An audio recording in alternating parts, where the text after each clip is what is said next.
Hi there guys, it's me Paul, got a piano here, and you know what that means, it's time for Piano with Paul.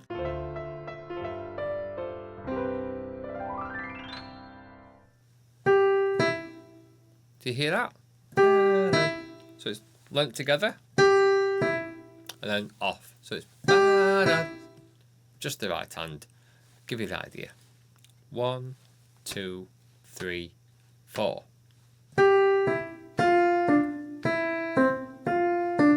That's bar 1, and this bar 2 goes. So let's take that again, but with the metronome this time. 2, 3, 4.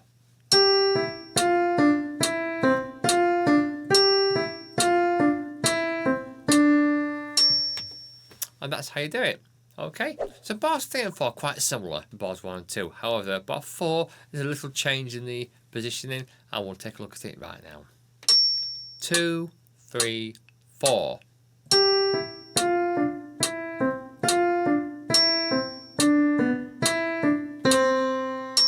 However, the second part, bar 4, you've got some fingers involved and slightly different notes.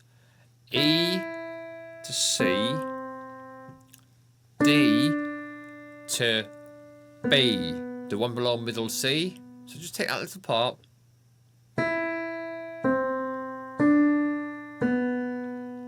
Okay, and then we go 3, 2, 1. Okay, so they're your notes. Let's just take a look at it in context of the style. 2, 3, 4. And on the last C there's an accent. It's like a little arrow. Okay, so that means to play slightly louder. Okay, so I'll put 3 and 4 together and we'll see how it sounds. 2, 3, 4.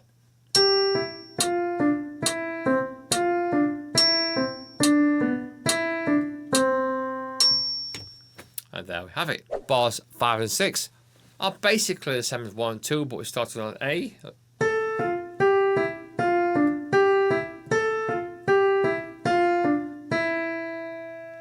Now bars 7 and 8 are slightly different, but again, it finishes the piece of music off and you've got a nice finish, but there's a little bit of a technical area, so let's take a quick look at it now.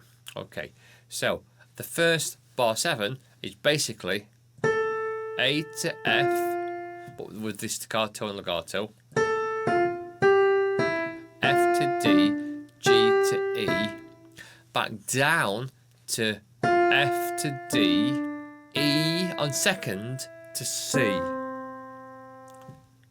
and then let's do that again for you. So 3 on F, 1 on D, second on E, 1 down to C, keeping your third finger where it is, goes 3, 2, 1 to finish.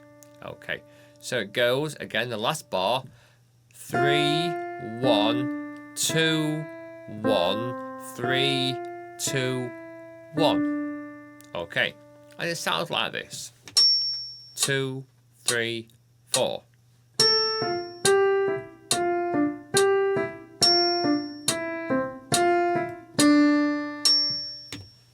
Okay, so now let's take a look at the left hand and we'll put it in with the right hand.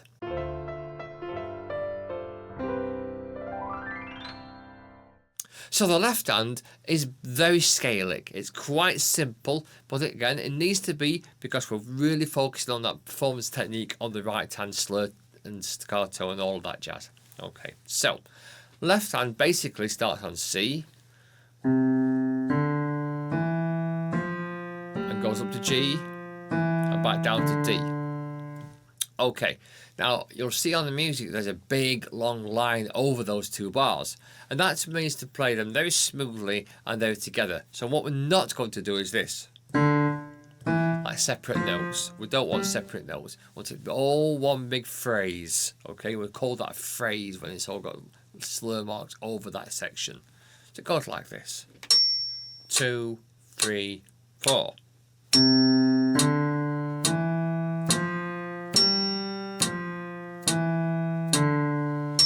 So notice the fact that I'm not lifting the finger up completely. We're going C, D, D, E, F. If you're not used to playing with slurs, the best thing to do is to do this little motion. This is a bit of a technique to get you into it. Play first note down, then your second note down, and as the second one's going down, just release your first one. So like this, look. A slight gap where they're both down together. So I'll go up to the top.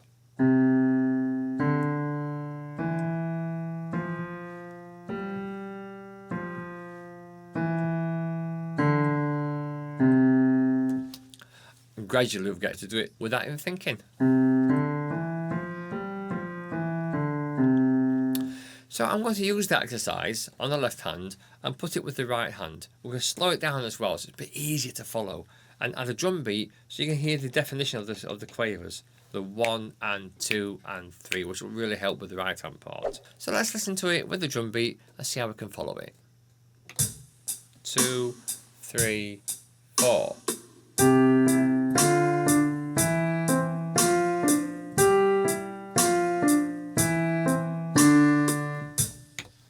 Did you get that? I'll take it one more time. 1, 2, 3, 4, and.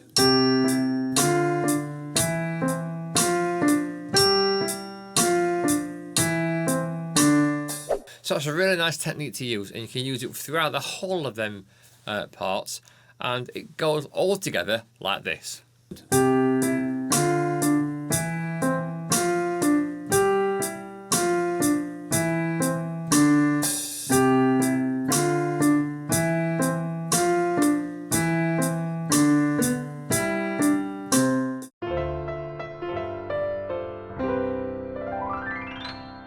So bars 5 and 6 in the D minor position.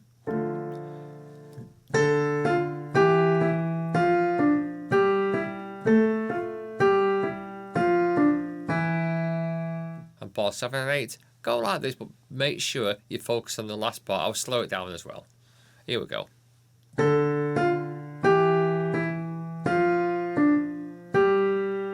Be careful here. So we're going F and F together. Down to E on the left hand, on C on the right, A and F there, and then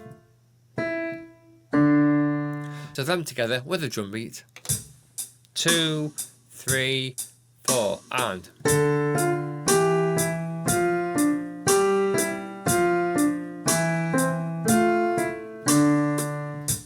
I know you found them really, really useful, so keep working hard on those.